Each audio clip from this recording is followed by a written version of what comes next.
अगर आज हम इंसान की औसतन उम्र के बारे में बात करें तो वह देश और जगह के हिसाब से अलग अलग मिलेगी, लेकिन ये पहले के मुकाबले बड़ी ज़रूर है।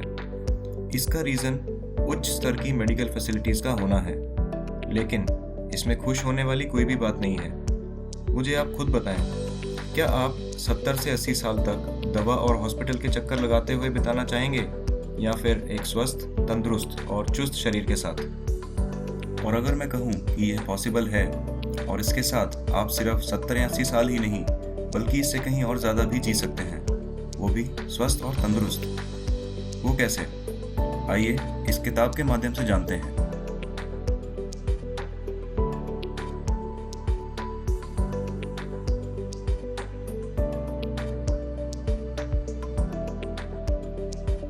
जैसे कि आप देख पा रहे हैं, हम इकिगाई की बात कर रहे हैं। यह एक जापानीज शब्द है जिसका मतलब है लाइफ टू बी वर्थवाइल, यानी लाइफ का सार्थक होना। यह केवल एक शब्द ही नहीं बल्कि एक जापानीज कॉन्सेप्ट है। इसका मतलब है the happiness of always being busy, यानी हमेशा बिजी रहने की खुशी। लेकिन सिर्फ इतना ही नहीं, यह एक स्टेप इससे आगे भी जाते हैं। इस बुक में जापान स्थित ओकिनावा आइलैंड के उन सेंटिनेरियंस, यानी जिनकी उम्र 100 साल से अधिक हो, इन लोगों के बारे में बहुत बारीकी से अध्ययन किया गया है। जापानीज लोगों के अनुसार हर शख्स के पास एक इकिगाई होती है। किसी ने उसे ढूंढ लिया है और कोई उसे अभी भी ढूंढ रहा है, जबकि ये उनके अंदर ही छिपा होता है। विश्व में कुछ ऐसे ब्लू जोन्स आइडेंटिफाई किए गए हैं जहाँ की ये लॉन्गेस्ट लिविंग लोग यानी सेंटिनेरियंस पाए गए हैं। ये ब्लू जोन्स आते हैं Japan, Italy, California, Costa Rica और ग्रीस में। यह सभी लोग हेल्दी खाना खाते हैं जो कि हरी सब्जियों से भरपूर हो, कम मीट प्रोडक्ट्स हो, बहुत थोड़ा या मॉडरेट अल्कोहल का सेवन करना, भरपूर टोफू खाना, 8 से 9 घंटे की नींद लेना और सबसे ज़रूरी अपना पेट सिर्फ 80% तक ही भरना। लेकिन इसके अलावा एक सबसे ज़्यादा महत्वपूर्ण चीज़ इनमें नोटिस की गई, वह यह कि इन लोगों में अपनी लाइफ का पर्पस क्लियर है। चाहे वो एक दूसरे को एक मध्यम रिसोर्स वाले आइलैंड पर सोशली सपोर्ट करना हो और या तो अपना खुद का निजी पर्पस हो। दूसरे वेस्टर्न देशों की अपेक्षा अगर हम BMI स्कोर की बात करें तो इन ब्लू जोन्स वाले लोगों में यह स्कोर 18 से 22 मिलता है, जो कि एक बहुत ही अच्छा स्कोर माना जाता है, जबकि वेस्टर्न देशों में औसतन 26 से 27 पाया गया है, जो कि बहुत ज़्यादा है। BMI का मतलब बॉडी मास इंडेक्स, जो दर्शाता है कि आपकी बॉडी और वेट का रेशियो कितना होना चाहिए। यह आपकी हाइट, उम्र और वेट के अनुसार कैलकुलेट होता है। इस किताब में अपने लाइफ के पर्पस को ढूंढने के लिए कुछ बहुत ही इंटरेस्टिंग तरीकों का उल्लेख भी किया है, जैसे कि लोगोथेरेपी और मोरिथोथेरेपी। लोगोथेरेपी में पेशेंट्स को पुश करना होता है जो कि अपने लाइफ के पर्पस को कॉन्शियसली डिस्कवर करें, जबकि मोरिथोथेरेपी के अनुसार पेशेंट्स को अपने विचार और इमोशंस को कंट्रोल करने की जगह उन्हें एक्सेप्ट करना होता है। इन दोनों टेक्निक्स को हम में से कोई भी बिना किसी एक्सपर्ट के भी कर सकता है। मिशन सिर्फ एक है, अपने इकिगाई को ढूंढना। एक कहावत है, the one who has a why to live for can bear with almost any how. मतलब जिसका अपनी लाइफ में जीने के लिए क्यों क्लियर हो, वह कैसे भी करके आगे बढ़ता है। अगर आपका लाइफ का पर्पस क्लियर हो जाता है तो आप एक स्टेट ऑफ फ्लो अचीव कर पाते हैं। ये एक ऐसी स्थिति है जिसमें जब आप कुछ ऐसा करते हैं जिसको करने से आपको बहुत आनंद आता हो, तो टाइम कैसे निकलता है आपको पता ही नहीं चलता। और यही करना आपके लिए आपका इकिगाई भी हो सकता है। द लेजेंड ब्रूस ली कह गए थे, बी वाटर माई फ्रेंड। मतलब सेम है, एक स्टेट ऑफ फ्लो में रहना, तभी आप बुलंदियां भी हासिल कर सकते हैं। इस स्टेट ऑफ फ्लो को अचीव करने के लिए हमें ऐसे टास्क ढूंढने की जरूरत है जो ना केवल हमारी इकिगाई से लिंक्ड हो बल्कि जो चैलेंजिंग भी हो। उदाहरण के लिए, अगर आप एक प्रोग्रामर हैं तो आप एक नई प्रोग्रामिंग लैंग्वेज सीख सकते हैं। अगर आप एक डांसर हैं तो आप अपने नेक्स्ट रूटीन में ऐसे डांस स्टेप्स ऐड कर सकते हैं जो आपको बहुत टाइम से इम्पॉसिबल लगते हो। जब आप अपना मनपसंद काम कर रहे हो और वो चैलेंजिंग भी हो, तो आप उसमें और गहराई में चले जाते हैं और इस स्टेट ऑफ फ्लो के काफ़ी नज़दीक भी आ जाते हैं। लेकिन इसके बावजूद कई बार हमारा मस्तिष्क इधर उधर डिस्ट्रैक्ट भी हो जाता है। इसके लिए हमें अपने मस्तिष्क को ट्रेन करने की ज़रूरत है। ऐसी बहुत सारी टेक्निक्स हैं जो आपको अपने मस्तिष्क पर कंट्रोल करने में हेल्प करती हैं और इससे आपका कंसंट्रेशन भी इम्प्रूव होता है। अभी हाल ही में हमने एक वीडियो बनाया था जो इसी सब्जेक्ट पर है। ये बहुत ही ज़बरदस्त टेक्निक्स हैं जो कि आपको ज़रूर ही मदद करेंगी ताकि आप एक distraction free state of flow achieve कर सकें। अगर आप चाहें तो डिस्क्रिप्शन में दिए गए लिंक को यूज़ करके इस वीडियो को देख सकते हैं। अगर हम जापानीज़ लोगों की बात करें तो आप में से बहुत लोग जानते होंगे कि ये बहुत ही हार्ड वर्किंग, अपने काम के प्रति डेडिकेटेड और अपने काम में पूरी तरह से लीन हो जाने वालों में से एक हैं। जापानीज़ भाषा सीखते समय एक शब्द को बहुत ही इंपॉर्टेंस दिया जाता है, वो है गनबारू, यानी टू परसिवियर। हिंदी में इसे दृढ़ रहना भी कहते हैं।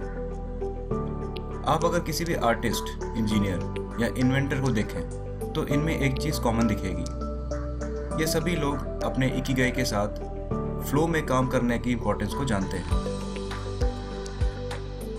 जैसे कि मैंने बताया कि विश्व के अलग अलग हिस्सों में ऐसे सेंटिनेरियंस हैं, चाहे तो वो जापान हो और चाहे अमेरिका, लेकिन इन सभी में एक चीज़ कॉमन है, वो ये है कि ये लोग अपने आप को बिजी रखते हैं।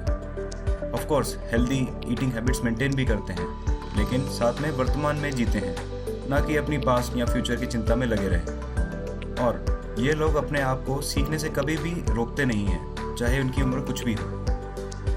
इस किताब में ऐसे कई सेंटिनेरियन से इंटरव्यू के दौरान उनके व्यूज़ लिए गए।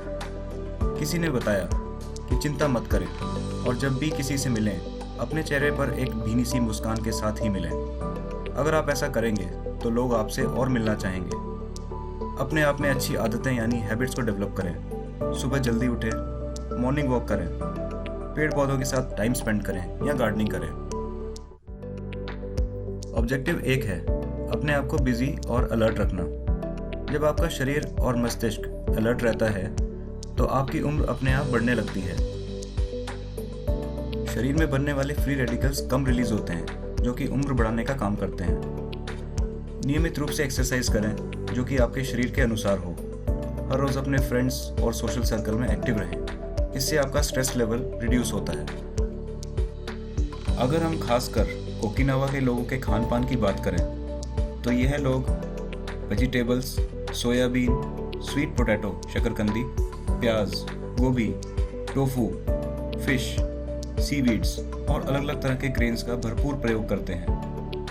बहुत कम मात्रा या ऑलमोस्ट ना के बराबर चीनी खाते हैं और इसकी जगह केन शुगर का ही प्रयोग करते हैं। और इसके साथ ही 80% रूल को अवश्य फॉलो करते हैं, जिसका मतलब अपनी भूख के अनुसार सिर्फ 80% तक ही खाना खाना।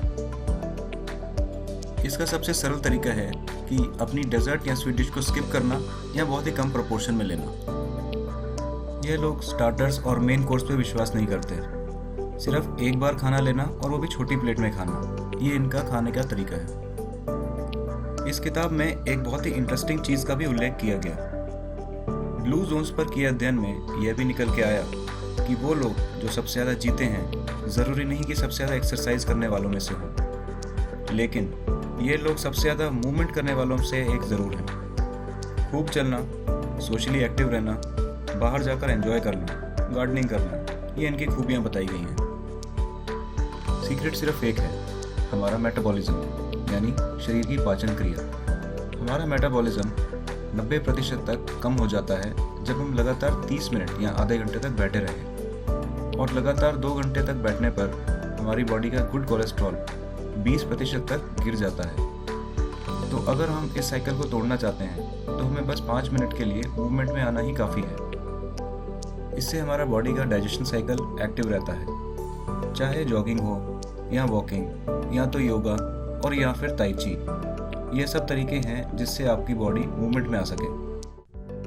नियमित रूप से करने पर यह तरीके हमारे शरीर के लिए एक शील्ड की तरह काम करते हैं, जिससे स्ट्रेस या डिप्रेशन जैसी चीज़ें कोसों दूर रहें। खासकर योगा और ताई ची जैसी टेक्निक्स के अध्ययन में बताया गया है कि यह गंभीर बीमारियां जैसे ऑस्टियोपोरोसिस और पार्किंसंस को भी स्लो करने में बहुत मददगार हैं और साथ ही हमारे शरीर में ब्लड सर्कुलेशन इंप्रूव करती हैं और मसल्स को भी फ्लेक्सिबल बनाती हैं। इस किताब में step by step in exercises के बारे में बड़े इजी तरीके से बताया गया है। आप ज़रूर इस किताब को डिटेल में पढ़ें और ज़्यादा गहराई से समझें। खासकर योगा टेक्निक्स जैसे कि सूर्य नमस्कार, जो कि भारत से ही ओरिजिनेट हुई है और आज विश्व भर में सर्वश्रेष्ठ एक्सरसाइजेस के रूप में मानी जाती है। यह फिजिकल एक्सरसाइज को हमारे सांस लेने के अवेयरनेस से जोड़ती है। इससे हमारे मस्तिष्क की चेतना यानी कि कॉन्शियसनेस हमारे शरीर के साथ एक तालमेल में आ जाती है, जिससे हमारा कंसंट्रेशन इंप्रूव होता है और मस्तिष्क इधर उधर डिस्ट्रैक्ट होने से भी बचता है। फाइनली इन सभी सेंटिनेरियंस में यह भी पाया गया कि यह अपने पैशन या फिर कहें कि अपनी आइडेंटिफाइड इकिगाई को चाहे कुछ हो ज़रूर करते हैं। और साथ ही इस किताब में यह भी बताया गया है कि यह लोग इकोनॉमिकली एंटी फ्रेजाइल भी हैं। फ्रेजाइल मतलब कमज़ोर कड़ी या वीकनेस, लेकिन यहाँ पर इन्हें आर्थिक रूप से एंटी फ्रेजाइल कहा गया है, मतलब आर्थिक कमज़ोर प्रतिरोध। और ये आता है एक सेकेंडरी सोर्स ऑफ इनकम से। यहाँ के ज़्यादातर लोगों में और लगभग 100% सीनियर सिटीजन्स में पाया गया कि उनकी आय यानी इनकम के प्राइमरी और सेकेंडरी दोनों सोर्स हैं, जो इनको एक इकोनॉमिकली एंटी फ्रेजाइल बनाता है। मोस्टली इन लोगों की सेकेंडरी सोर्स ऑफ इनकम सब्जियां उगाना मिला, जो ये नज़दीकी लोकल मार्केट में जाकर बेच सकें। तो आपने देखा कि आज जिस फाइनेंशियल एजुकेशन की हम बात करते हैं, इन लोगों ने ये कब से अप्लाई करके रखी है। इससे आप समझ पाए होंगे कि कैसे इन लोगों को सेंटिनेरियंस का टैग हासिल है और कैसे इकिगाई इन लोगों को इतना लंबा जीने में मदद करती है और वह भी खुश और तंदुरुस्त रहते हुए। यहाँ पर मैं अपना वीडियो समाप्त करता हूँ। मैं आशा करता हूँ कि आप इस वीडियो के माध्यम से इस किताब के बारे में समझ पाए होंगे। अगर आपको यह वीडियो पसंद आया हो तो लाइक ज़रूर करें और कमेंट बॉक्स में अपने विचार भी व्यक्त करें। किताब खरीदने का लिंक नीचे दिए गए डिस्क्रिप्शन बॉक्स में दिया है। मैं फिर मिलूंगा आपसे एक नई किताब की नई लर्निंग्स के साथ। तब तक keep reading, stay healthy and identify your Ikigai. धन्यवाद।